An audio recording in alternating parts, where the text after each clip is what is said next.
Hey guys, welcome back. I wanted to share some night shooting I did tonight with this Streamline ProTac. I think it's the HL-X. This is a 1000 lume light, and it's got something like 27 or 28,000 candela. I've been practicing with this for about 2 weeks now, at different distances, trying to figure out, what the capabilities of this light is. On the box, they tell you that it's good to 325 meters. In reality, if you're shooting through the woods like I am, the max distance is 170 yards. Okay, at 170 yards, basically, I'm shooting at a white paper that you're seeing in front of you, and I know exactly where this is. I've shot this, hundreds of times. If you don't know where the target is, you're never gonna find it at 170 yards. So, basically, I know exactly between what two trees to look at, and I'm able to find this target. I was able to. Basically, I did a 5-shot group. I got a, I got a 3-inch cluster. And I got one that kind of, went way off. Now, at the 170 yards, basically that paper is, first of all, I'm using an 8x magnification scope. Okay, that's the primary arms 1 to 8 with the ACSS reticle, and it's on the, I have it mounted on the Ruger MPR. It's a great rifle. It's got that cold hammer forged barrel. Nice smooth trigger, it's a 2-stage trigger. So it's a really great rifle. Shot lots of nice groups with this rifle. So I tried taking this rifle with this light out to 200 yards. At 200 yards, I can't see the white paper. Okay, so despite the fact that I know where it is, despite the fact that I'm using a white paper that's reflective, at 200 yards you cannot see it. At 170 yards. You can see it. I mean, it's not like it's crystal clear, but you can see it. Now with the reticle, okay, even though it's an illuminated reticle, what I'm doing is I'm basically not turning it on. I'm just using the black etching. Now, as difficult as that might be, if you turn on the reticle even at a low power, even at like in the 1 position, what happens is the reticle overpowers the target, which is really very faint in the background.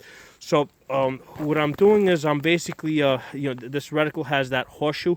I really can't see the chevron that clearly, so what I'm doing is I'm kind of putting the horseshoe right around the corners of the paper. The corners of the paper kind of fit into that horseshoe.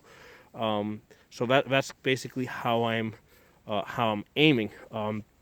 Because, like I said, I'm not turning on the reticle because it's going to overpower the target. Which, even with these 1,000 looms at 170 yards, this white paper is very faint. I mean, it's very easy to lose track of where it is. Okay, so that said, this is a great light. I mean, I think I paid $106 for it on Amazon.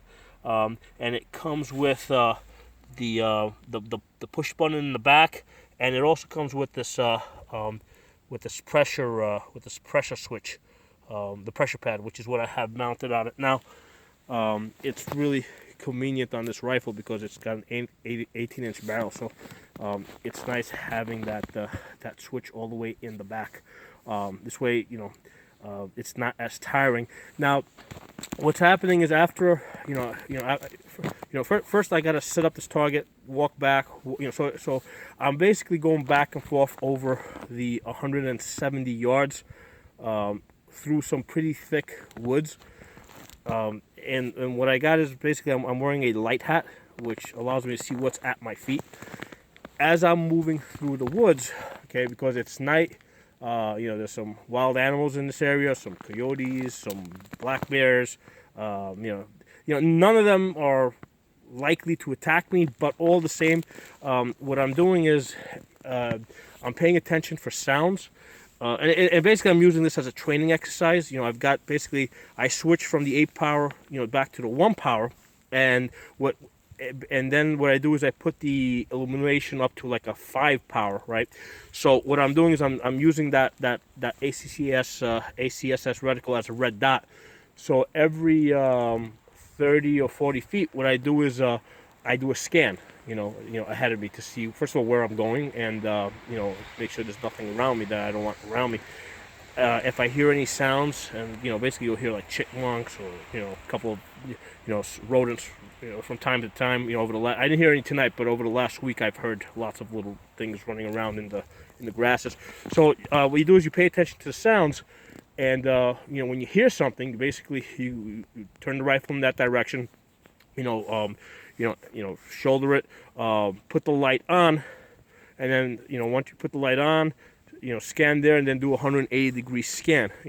Then turn it off and keep moving. So it's a very good training exercise. From both sides, both from the shooting at a distance at night, and also in moving through the dark, and using the light, to kind of see what's in front of you. Now, like I said, I've shot this at 170 yards. That's where I got this. That's the grouping that I hit tonight. I'm able to hit like those 3-inch groups pretty consistently at night. Now I'm using these thick insulated gloves because it's cold. Okay. So I did shoot this with those thick gloves on, and it's got a I'm basically, I've been practicing shooting with the gloves on because that's reality this time of year.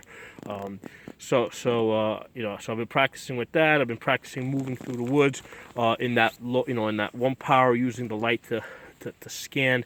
And it's a very good exercise. So if you guys got any questions, comments, let me know what you guys think. If you guys like this video, give it a thumbs up. One of the things I should probably mention, as you're moving and scanning, basically, you can really only see, if you're doing a quick scan, you're only going to be able to see out to about 50 yards. Not because of the light, but because of all the shadows that the trees, cast. So that's the reality of using this light, which is probably one of the best ones out there right now. Certainly the best, ones for the money, for the $106 that I paid. You can see out to 140 yards, but if you're moving and moving through an area that you're not familiar with, you're basically, you're still going to be looking under 100 yards. And probably engaging in that 50 to 100 yard range. Okay, so that's one of the reasons why a lot of times people argue about how much light do you need, and my answer is as much light as you could possibly get, because even with this 1,000 looms, as you can see, it's got its limitations. So anyway, I'll talk to you guys next time. Thanks for watching, and if you're not a member, subscribe, hit that bell button. We'll talk again soon.